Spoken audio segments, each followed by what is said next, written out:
우리는 그리스 아테네에서 아레오바고 파르테논 신전 앞에 있는 아레오바고 언덕에서 바울을 만나 보았습니다. 알지 못하는 신을 손으로 만들고 그 신을 자기 주인이라 삼고 그 신을 신전에 가두어 두고 섬기던 그 당시에 스토아 학파, 에피쿠로스 학파 같은 헬라 철학자들을 향해서 바울은 아레오바고에서 설교를 합니다. 종교적이고 종교심은 많지만 정작 참신 하나님을 모르고 살아가던 오늘 우리와 같은 그들을 향해서 바울은 너희가 믿는 신이 누구냐? 참신이냐? 참신인데 너희들 손으로 만드냐? 그리고 그들을 저 신전에 가두어 두고 제한하는데 그 신전에 갇혀 있는 그 신이 너희가 섬기는 신이냐? 그렇게 얘기를 합니다. 하나님은 성전이나 파르테논 신전 같은 신전에 갇혀 있지 않고 우주 전체를 다스리시는 분이시다. 이렇게 설교를 합니다. 과학과 철학이 발달하면서 물질 문명이 심어준 세상의 철학과 가치관 속에서 성공의 척도가 물질이 얼마냐? 얼마나 쾌락과 안락을 즐기면서 사느냐? 그런 중심으로 살던 그들에게 참신은 너희 손으로 만든 거짓 우상이 아니야. 세상 가치관, 물질과 문명이 너희들이 추구하는 쾌락과 안락이 성공의 기준이 아니야. 그것은 일시적이고 영원한 참 만족을 주지 않는 것이야. 그렇게 얘기를 합니다. 사랑하는 여러분, 우리도 우리 가운데 있는 거짓 우상을 신으로 삼거나 세상의 물질과 쾌락을 쫓으면서 하나님을 모르는 자처럼, 하나님 없는 자처럼 그렇게 살아서는 안 될 줄로 믿습니다. 비록 연약하지만 주님을 의지하고 주님의 은혜 가운데 살아가는 우리들이 다 되어야 될 줄로 믿습니다. 오늘은 복음 전도자 바울의 걸음을 따라서 이제 고린도로 이동을 하고자 합니다. 고린도는 아덴, 그러니까 아테네에서 서쪽으로 에게해를 끼고 64km 정도 떨어진 아가야 지역에 있어요. 고린도, 지금은 코린트라고 이렇게 이름을 부르고 있어요. 코린트. 바울은 배로 만약 이동을 했더라면은 갱그레아 항에 도착을 했을 텐데 육지로 이동을 해서 2, 3일 정도 소요해서 고린도에 도착한 것으로 보여집니다. 제가 직접 이동을 해보니까 고속도로가 너무 잘 되어 있어요. 그래서 1시간 반 정도면 아테네에서 고린도까지 넉넉하게 이동할 수가 있어요. 이 고린도는 에게해에 붙어 있는 이 갱그레아 항과 또 북쪽으로 3km 정도 떨어진 고린도만에 있는 레기움 사이에 고린도가 자리를 잡고 있어요. 사진을 한번 볼까요? 이게 고린도 항이에요. 그리고 뒤가 에게해입니다. 예, 고린도는 양쪽으로 이 두 항구와 두 바다 사이에 끼어 있어요. 그러니까 지협이에요. 그래서 운하가 필요해요. 운하. 우리가 잘 아는 것처럼 아시아와 아프리카를 연결하는 운하, 수에저 운하잖아요. 북아메리카, 미국과 남아메리카를 연결하는 파나마 운하, 우리가 잘 알잖아요. 그리고 이 고린도 운하는 이 두 운하와 함께 세계 3대 운하다, 이렇게 얘기를 합니다. 이 운하를 통하지 않으면 이 펠레폰네소스 반도를 가기 위해서 700km를 돌아가야 해요. 네로 황제가 이 고린도 운하를 공사를 시작하고 1800년이 지난 1893년이 되었어야 24.6m, 수심 8m 정도의 이 고린도 운하가 완전하게 개통을 해요. 여러분 잘 아시는 고린도 운하 사진 한번 볼까요? 예, 저 뒤가 이제 고린도 운하예요. 저걸 높이 이렇게 해서 파서 두 지역 사이를, 두 항구와 두 바다 사이를 연결을 합니다. 예, 바울은 지금 고린도라 부르는 고대 고린도라 그 당시에 불렸던 당시 고린도에 도착을 합니다. 주님 오시기 전 146년에 이 고대 고린도가 형성이 되었다가 파괴가 돼요. 그리고 주전 주님 오시기 46년 전에 우리가 잘 아는 율리우스 카이사르, 우리가 잘 아는 가이사에 의해서 다시 재건이 됩니다. 예수님이 오셔서 십자가에 못 박히시고 부활성천하신 후에, 그러니까 주님 오신 50년, 바울이 활동하던 이 시기에 이 아가야 지역에 이 고린도는 수도가 됩니다. 그래서 상인들과 뱃사람들이 많이 와서 상업과 무역이 발달을 하고 통신의 그런 전략적 요충지였어요. 매우 부유한 그런 도시였어요. 음악을 듣는 연극장인 오데움이라는 곳이 있는데 이 연극장이 18,000명을 수용하는 거대한 이런 시설이었어요. 이 고린도는 우상이 가득하고 다신교 도시였어요. 이집트 사람들은 이시스와 세라피스 신전을 만들고, 에베소는 우리가 잘 아는 다신 아데미 신전을 만들고, 이 고린도 사람들은 제우스나 아폴론 신전을 만들었어요. 민족마다 온갖 종류의 신전을 다 짓습니다. 사진을 한번 볼까요? 저기 뒤에 있는 저 기둥이 아폴론 7개 기둥이고, 저 뒷지역이 그러니까 고린도예요. 지금 이름은 고대 고린도예요. 그리고 저 뒤에 있는 아크로 고린도 산이에요. 아크로 코린트 산인데 저 산 정상에는 아프로디테 신전이 있어요. 그러니까 미의 신전이잖아요. 그래서 저기에는 노예가 1000여 명이 있고 여사제가 1000여 명이 있었다고 그래요.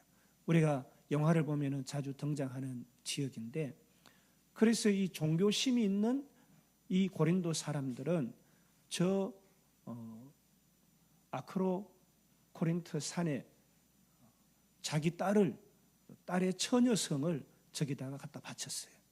그러면 구원을 받는다, 신의 축복을 받는다. 그래서 영화에도 가끔씩 나와요. 도시는 해상 무역이 성행했기 때문에 매춘행위가 성행하고 성적으로 매우 문란한 매매춘이 있던 그런 도시였어요. 바울은 이 다신교와 음란이 만연한 고린도 이 도성에서 복음의 빛을 밝힙니다. 주님 오신 이후 주후 50년에 바울은 이곳에서 우리가 잘 아는 아굴라와 브리스길라 부부와 함께 동역하면서 본도 로마에서 온 이들과 함께 동역하면서 천막 깁는 그런 일을 하면서 복음을 전합니다. 자비량 선교를 시작합니다. 회당에서, 우리가 잘 아는 아고라, 시장에서, 또 가게에서 이 회당장을 비롯한 유대 헬라인들에게 구약의 예언, 예수님의 십자가 사건과 부활, 이것을 강론하면서 약 1년 6개월간 복음을 전해요. 그리고 거기서 회심한 사람들이 고린도 교회를 세웁니다. 바울은 건강한 고린도 교회를 그곳에서 세웠어요. 이 고린도 교회 개척에 참여한 자들을 바울은 그리스도 예수 안에서 내가 복음으로 너희를 낳았다, 이렇게 말했습니다. 마지막 사진 한번 볼까요? 여러분, 저기가 우리가 잘 아는 갱그레아예요. 갱그레아 항에는 우리가 잘 아는 여집사 베베가 나옵니다. 베베는 교회를 위해서 많은 수고를 담당한 집사였다라고 2000년이 지난 지금도 우리가 그 이름을 기억합니다. 베베는 귀한 서신들을 로마로 전달하는 역할도 했어요. 그러니까 당시 남성 중심의 사회에서 이 베베 여집사는 우리에게 큰 교훈과 도전을 줍니다. 바울은 또 저곳에서 머리를 깎으면서 하나님 앞에 신앙적 헌신을 다짐해요. 저도 머리를 깎아야 되겠다, 저기 가서 생각을 했는데 용기가 없어서 그냥 왔어요. 바울은 고린도 사역을 마치고 다시 지금의 튀르키예 에페소 셀축 지역으로 에베소로 다시 돌아옵니다. 거기서 여러 가지 환란을 만나고 다시 지금의 이스탄불을 넘어서 그리스 북부 지역인 마케도니아 지역으로 이동을 해요. 이동을 하는 도중에 이 빌립보와 데살로니가 교회가 있는 이 마케도니아에서 디도를 통해서 자신이 개척한 고린도 교회의 소식을 듣게 되는 거예요. 그런데 이 교회에서 이상한 소식을 듣게 되는 거예요. 그래서 바울이 이 고린도 교회를 향해서 서신을 쓴 것이 오늘 우리가 읽은 말씀이에요. 고린도 교회는 은사 다양한 공동체였어요. 그런데 여러 가지 문제로 소란한 가운데 있었어요. 그 소란은 바울의 사도직, 그리고 그의 선교 사역에 대한 비난과 조롱이 극심했어요. 이렇게 바울의 사도직과 바울의 선교 사역에 대한 비방이 난무했던 이유는 바울이 고린도 교회를 떠난 이후에 그 지역을 순회하던 순회 선교사들이 거짓 가르침을 고린도 교회에 심어줬기 때문이에요. 이상한 풍조, 이상한 사람들이 와서 합당치 못한 세력들을 구성하고 그것이 옳은 것처럼 그렇게 전파한 거예요. 고린도후서 11장에 보면 이들은 유대 율법주의자들, 그리고 웅변과 수사학, 철학에 능통해서 사람들을 잘 홀리는 그런 자들이었어요. 인기 있는 자들이었어요. 그래서 내가 수사학도 하고 철학도 하고 웅변도 하니까 나는 그냥 사도가 아니고 초사도다. 그들 스스로 그렇게 부르면서 헬레니즘적인 거짓 풍조를, 세상 문화를 교회 안에 은근히 심어놓은 거예요. 사랑하는 여러분, 요즘도 교회 가면은요 그런 사람들이 있어요. 데리고 어디 가자, 뭘 하자 그러면서 은근히 신앙을 흔들고 세상 문화를 집어넣는 그런 사람들이 있어요. 좋아요. 좋은 거거든요. 우리 학생들 보고 그래요. 노래방 가자. 노래방 가는 게 무슨 죄냐. 야, 클럽도 안 가보니 다 가는데 왜 안 가? 가봐야 알지. 클럽 가자. 마약 해봐야지. 해봐야 나쁜 건지 아는 거지. 그러는 거예요.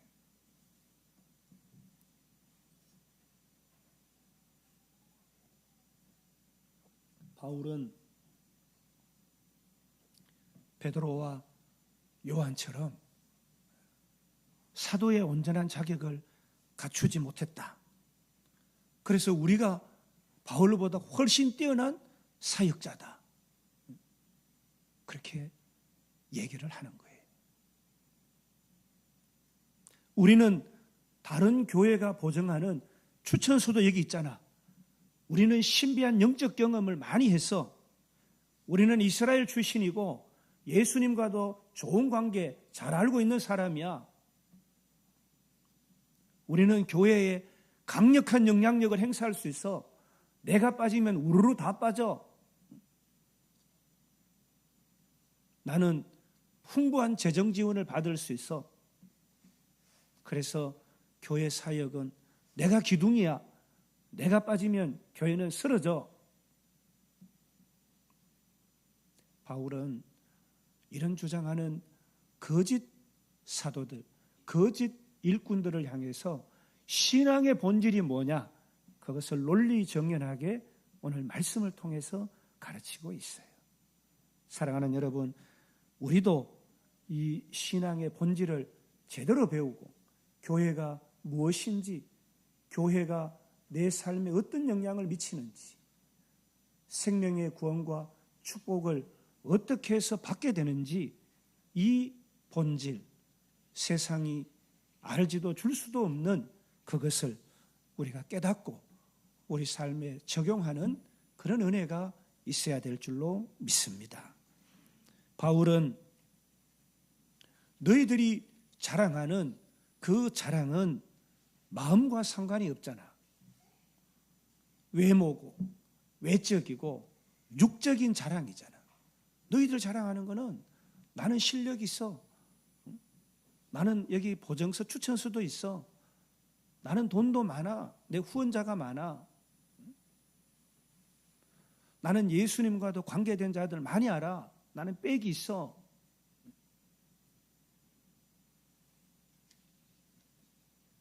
바울은 마음과 중심을 보시는 하나님과 너희들의 육적 자랑은 아무 상관이 없어. 그렇게 얘기를 합니다. 육체에 대한 얘기를 해요.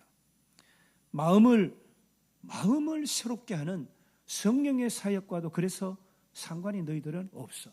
너희들의 사역은 성령의 사역이 아닌 능력 없는 세상의 교훈과 가르침일 뿐이야. 그럴싸한 겉모양만, 겉모습만 중시하는 세상의 가르침, 세상의 자랑일 뿐이야.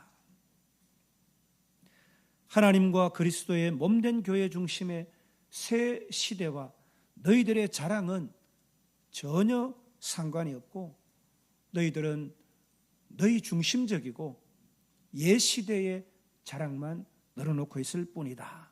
이렇게 말합니다. 그러면서 바울은 나는 그리스도의 사랑에 사로잡혀서 하나님과 교회, 하나님의 몸된 교회 중심으로만 사역한다. 이렇게 얘기를 합니다. 바울은 이들 거짓 사도들과 거짓 일꾼들의 주장은 겉으로 보기에는 대단해 보일지 몰라도 옛 시대의 기준이다. 이렇게 일축해 버립니다. 사랑하는 여러분, 예수님이 이 땅에 오심으로써 시작된 새 시대의 하나님의 기준, 그것은 하찮은 것이 아니에요. 그것은 육체를 따라 사람의 기준으로, 세상의 기준으로, 옛 시대의 기준으로 판단하는 것이 아니에요.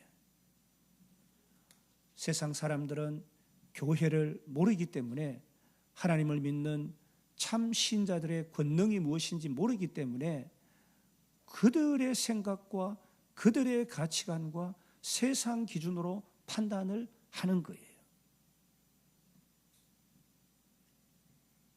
하나님의 기준으로, 성령의 기준으로, 새 시대의 기준으로, 사실 우리가 잘 아는 것처럼 바울도 그랬어요. 바울도 예수님을 이전에는 사람의 기준으로 판단했잖아요. 그래서 예수님이 십자가에 죽은 것은 그의 죄 때문에 죽은 것이다, 이렇게 얘기를 했어요. 그러나 다메섹에서 예수님을 만나고 회심한 후에는 바울은 예수님의 십자가 죽음은 우리를 위한 죽음이다, 나를 위한 죽음이다, 그렇게 그 기준이 바뀌었던 것이에요. 바울은 우리는 이제 완전히 새로운 피조물이다, 이렇게 주장을 하잖아요.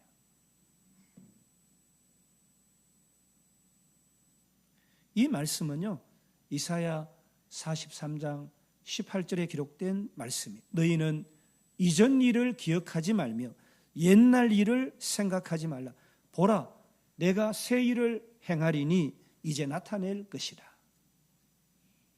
하나님은 그리스도를 통해서 새 일을 행하셨어요. 아멘. 그리고 새 시대를 여셨어요. 그래서 누구든지 그리스도 안에 있으면 새로운 존재, 새로운 피조물이 되는 것입니다. 그리스도 안에 있는 존재, 그건 뭐예요? 그리스도 안에 있는 존재. 세례를 통해서 그리스도 안에 들어가서 그와 함께 죽고 그와 함께 장사되고 그와 함께 다시 살아나서 그와 함께 새로운 삶을 사는 것을 말합니다.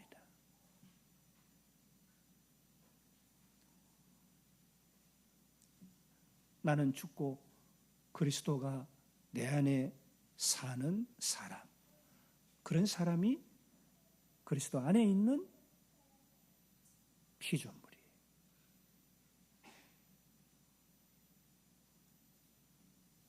교회를 다니고 하나님을 믿는다고 하는데도 삶의 능력이 없어요. 가치관이 변하지 않아요. 여전히 돈과 물질과 명예와 위신의 종로로 타면서 그렇게 살아요. 예수 권능이 없어요. 세례를 받아 그리스도인이 된다는 것은 그리스도가, 내가 죽고 그리스도가 내 안에 사는 거예요. 나는, 내 죄는, 내 연약함은 십자가에 못 박고 나의 모든 불의와 불신앙과 불순종은 장사되고 저 지옥에 버리고 나는 예수와 함께 부활해서 예수 생명 내 생명, 예수가 내 안에 살아계셔서 나는 죽었으니까 나를 위해 사는 것이 아니라, 나는 죽었으니까 내 중심이 아니라 예수 중심의 삶, 예수를 위해서 사는 삶을 사는 그런 삶이에요. 그것이 우리 그리스도인들의 정체성이고 우리의 존재 가치예요. 그러므로 우리 그리스도인은 세상이 감당치 못하는 존재예요. 세상에 빌붙어 살거나 세상에 벌벌 떠는 존재가 아니에요. 죽음을 두려워하는 자가 아니에요. 살아서도 영생하고 죽어서도 죽지 않는 불멸의 영혼을 가진 자들이에요. 누가 우리를 원숭이 자손이라 그래요. 누가 우리를 진화했다고 얘기해요. 여러분, 저 원숭이가, 저 동물원에서, 저 숲에서 원숭이가 사람 돼서 걸어 나온 거 보셨어요? 여러분, 성경에 거짓이 있어요?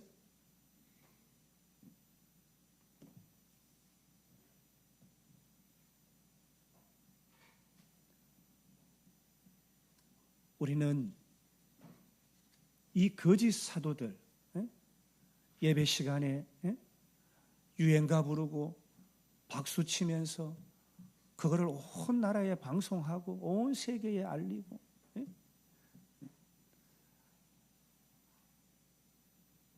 인기 있는 쇼맨십 같은 퍼포먼스 하면서 리더십을 강론하고 그런 게 아니에요.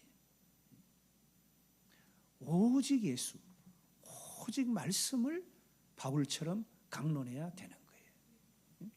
술 먹으러 가자, 골프 치러 가자, 노래방 가자, 클럽 가자,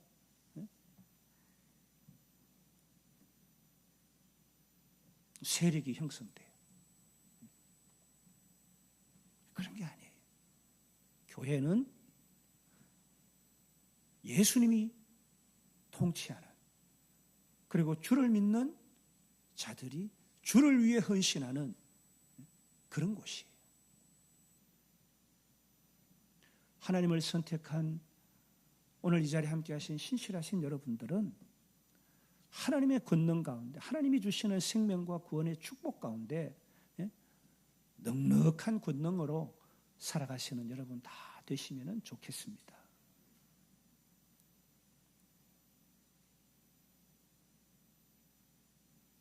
교회가요, 세상 풍조로 가득하면 누가 교회라 그러겠어요? 그리스도인이 세상 사람과 똑같이 살아가는데 누가 그리스도인이라 그러겠어요? 그들에게 무슨 생명이 있고 그들에게 무슨 신적 일상에 신적 개입이 있고 하나님의 축복이 있고 영생과 구원이 있다 이렇게 얘기하겠어요? 사랑하는 여러분, 하나님은 그리스도를 통해서 새 시대를 여셨어요. 우리는요, 하나님의 말씀으로 창조됐어요. 아멘. 하나님이 우리를 흙으로 빚으시고 우리 가운데 하나님의 영, 생명을 우리에게 주셨어요.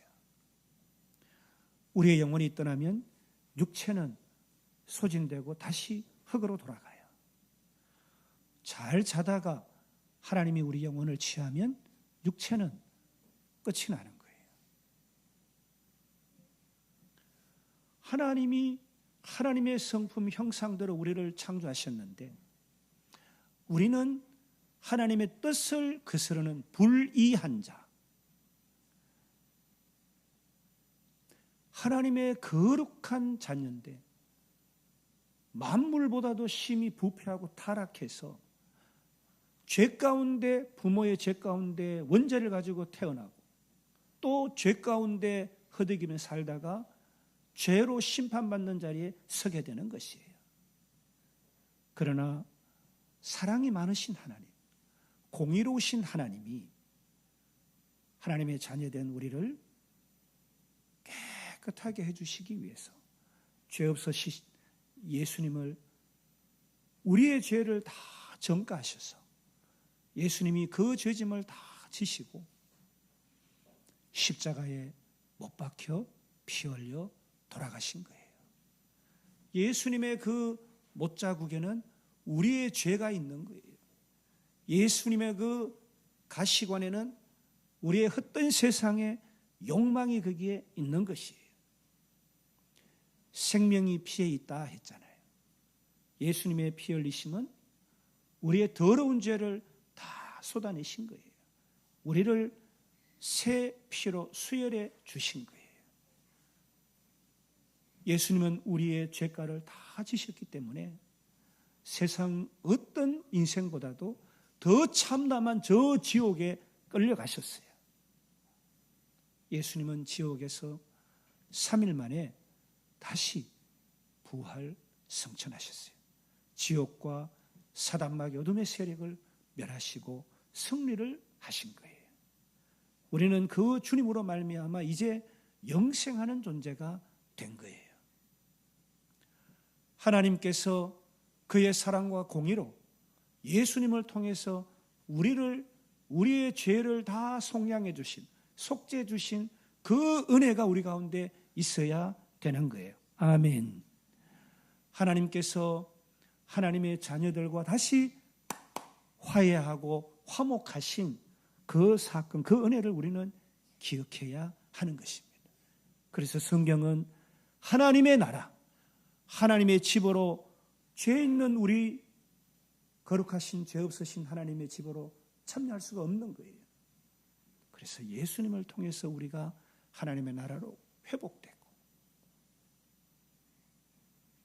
예수님을 통해서 죄 없는 삶을 살게 된 것이에요.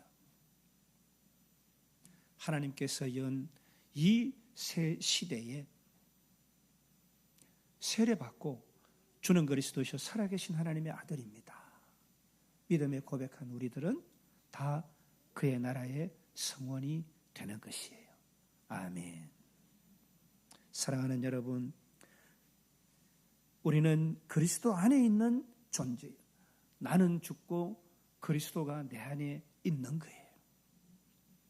나는 죽었기 때문에 나를 위해 사는 것이 아니라 오직 그리스도를 위해 사는 사람이에요.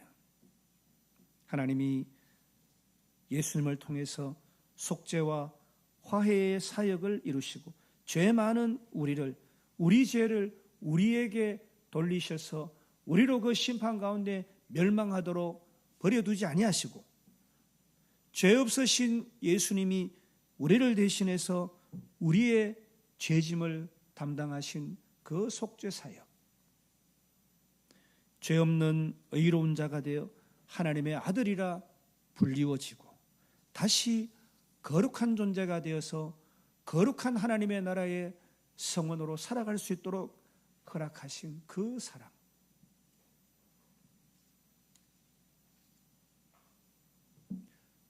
그리스도는 우리를 살리시기 위한 사신이 되셨어요. 아멘. 바울은 하나님의 복음을 전하는 사신이 되었어요. 그래서 고린도 교회를 향해서 그리스도가 하나님의 사신이 되어 우리를 살리신 것 같이 너희도 그런 교회가 되어라, 이렇게 말씀을 하시는 거예요. 사랑하는 여러분, 우리도 이 말씀을 통해서 나는 그리스도 안에 있는 새로운 피조물로 새로운 인식과 새로운 삶을 이제 남은 생에는 새 시대를 열어가야 되겠다 다짐하시기를 축복합니다. 하나님과 원수되었던 우리, 하나님의 이 화해 사역을 마음을 열고 받아들여야 되는 거예요. 부모를 모르는 자녀에게 부모가 그러잖아요. 사랑하는 아들아, 내가 너를 낳았다. 주님의 그 극진하신 사랑과 은혜를 찬양하고 감사하고 하나님의 백성으로 하나님을 선택한 하나님께서 선택하신 하나님의 자녀로 합당한 삶을 살아야 하는 것입니다. 그럴 때에 권능이 임하고 어떤 환경 가운데서도 예수로 말미암아 부요한 삶을 살아갈 수가 있게 되는 거예요. 부자가 되었든 가난에 처하든 나는 일체의 부요의 비결을 배웠다, 나는 모든 행복을 찾았다, 이렇게 고백하는 우리들이 되어야 되는 것입니다. 새 시대에 적합한 새로운 피조물로 창조된 나, 이것이 오늘 나의 정체성이고 우리의 자긍심이고 자부심이 되는 것입니다. 거짓 사도들이 말하는 이 주장, 율법, 여러분, 어떤 도덕이나 사회 윤리가 우리의 삶을 만족하게 할 수가 없어요. 그것은 질서의 규범일 뿐이에요. 돈과 명예가 구원을 허락할 수 있나요? 여러분, 이 영생이라고 하니까 실감이 안 나는 거예요. 그래서 곧 죽을 사람에게 5년 더 살려줄게, 그럼 믿을 텐데 영생이라고 하니까 실감이 잘 안 나는 것 같아요. 여러분 돈 많은 부자가 죽을 때 돈을 가지고 가요? 아니라고 우리 어린아이가 그래. 아니에요, 여러분. 공술에 공수거라 그래요. 이제 빈손으로 왔다 빈손으로 가는 거예요.